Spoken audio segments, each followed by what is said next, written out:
Hello everyone and welcome to my channel. In today's video, we are going to talk about laser cavities and also post-laser power supplies.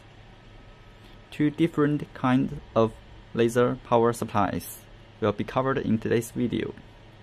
First, let us talk about what is a laser.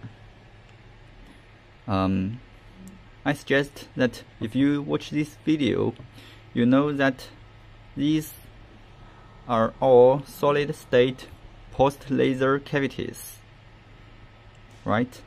And before I shoot this video, I have disassembled this laser cavity and unscrewed the 4 screws so it can be easily opened.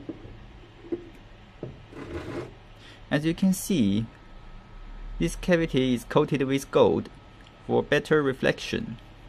Also, as you can see here, this purple crystal here is actually the YAG crystal for laser emitting.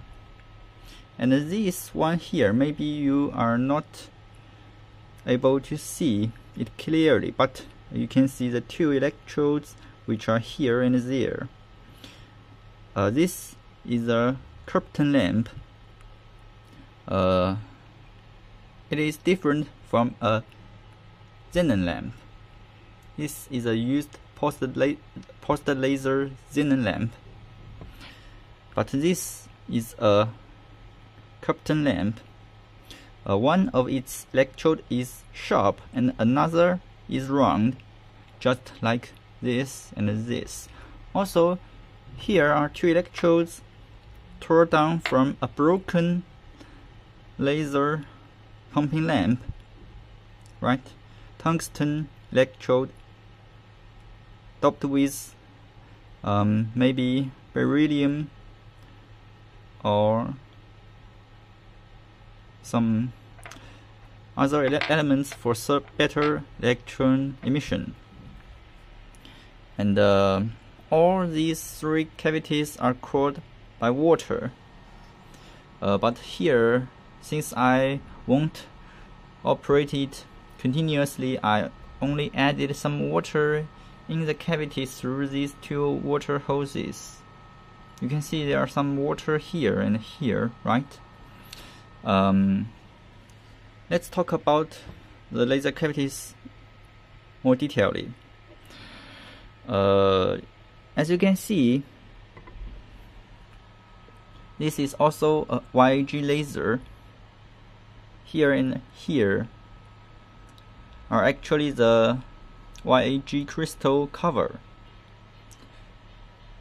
which is a metal cylinder here, also here, and over there. There is actually the connector of the Xenon lamp inside the cavity. And here is a very interesting component. It is called the Q switch. If you take a close look at this Q switch, you can see there is a bubble inside it, right? It's a bubble. So this Q switch is filled with liquid. And this liquid has a very interesting property. When the light density gets so high, it will suddenly become transparent to the infrared ray, which is this laser 1.064 micrometer. And when the light density is not that high, this Q switch is not transparent to that certain wavelength, so the YAG crystal can be pumped by the Xenon lamp continuously until the light emitted from this rod becomes so high that suddenly this one becomes transparent and the laser starts to generate, because here is actually a mirror for that certain wavelength. So the oscillation will start when this Q switch becomes transparent. That is the general principle of this one and this one. They are all Q switched laser, YAG laser pumps. Also, here is a solid state Q switch. It's a crystal, not a liquid. And over there is actually the mirror. And the front mirror is actually coated on the YAG rod itself. So there isn't any front reflective mirrors in this side, only a reflective mirror on the end, also on this end, but there isn't a mirror on this side. This is not a reflective mirror, right? This is not that mirror. The mirror is inside has been coated onto the rod. Okay, and one last thing I will talk about the laser pump is that some kind of YAG rods are very sensitive to ultraviolet radiation, so the UV radiation emitted from the pump lamp need to be blocked. So there are two of these glass tubes which are used for blocking the UV radiation from the pump lamp. This laser cavity operates continuously since it is using a curtain lamp, a continuously operating curtain lamp. It is not pulsed laser, but you can use it as a pulsed laser. I will change the curtain lamp to a pulsed Xenon lamp, since I don't have a continuous power supply for curtain lamp, and I do not need a continuously operating laser. So that's all for the laser cavities. And now let's talk about the laser power supplies. Here is a very simple laser power supply which has a rated power for 200 to 300 watts. The input power 200 to 300 watts, and it's also a pulsed power supply which can operate under the pulsed frequency from 1 to 5 Hertz. And the output energy when it is used for this certain cavity, the output laser energy is around 400 microjoules. You can see that it is very simple, and it needs to be operated together with this high voltage capacitor, which is rated for 1.4 kilovolts and 100 microfarads. This is a step-up transformer which will charge the capacitor, and this is a trigger transformer which will be in series with the pulsed Xenon lamp. So it's very simple power supply. And also here is actually another laser power supply which you can see. Also 1.4 kilovolts, 100 microfarads, high voltage capacitor. And the only difference between this and this is that this has a silver mode, which means that when the laser, the energy from the capacitor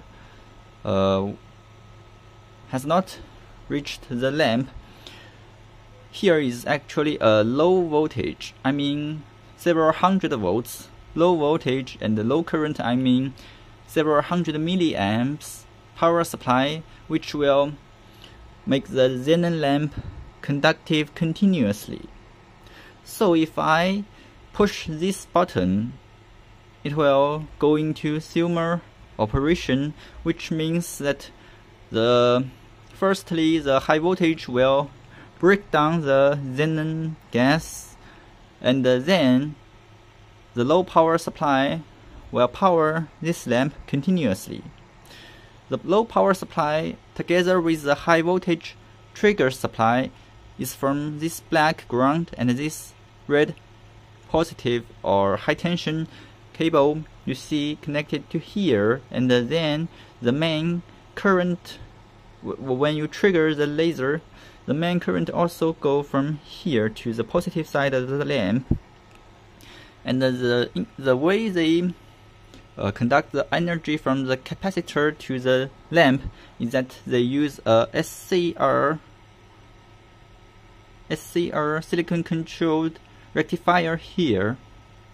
This is only one SCR, since you can see it has only one trigger here and nothing connects to here, so it's only one SCR inside this one. And also a current limiting inductor, post current limiting inductor here. They are core inductor, right? So it's a inductor for limiting the current, and when you trigger this laser, this SCR will be triggered, and the high voltage will go through this SCR, through this inductor, you see, and go here, you see, into this, what is this contactor, and into this lamp. But what you should notice is that this contactor is not for conduct the current or trigger the pulse. The pulse is triggered by this solid state component, and this one you see the manufacturer series the many tabs, so I guess it's for some insulation problems between the trigger supply to the SCR, right? They will trigger first, then this one will be energized, so the high voltage will not go back into the solid state electric components and break them. So let's do a test. I will push this button, and you should notice that there will be a slightly blue color emitted from this end or that end. I only shoot this one here because it's handy. So 3, 2, 1, you see, Silmer mode. And now I will energize the laser. 3, 2, 1. Okay, and that will be all for today's video, and I will make more videos about the laser and the laser power supplies in the coming months. And thanks for watching.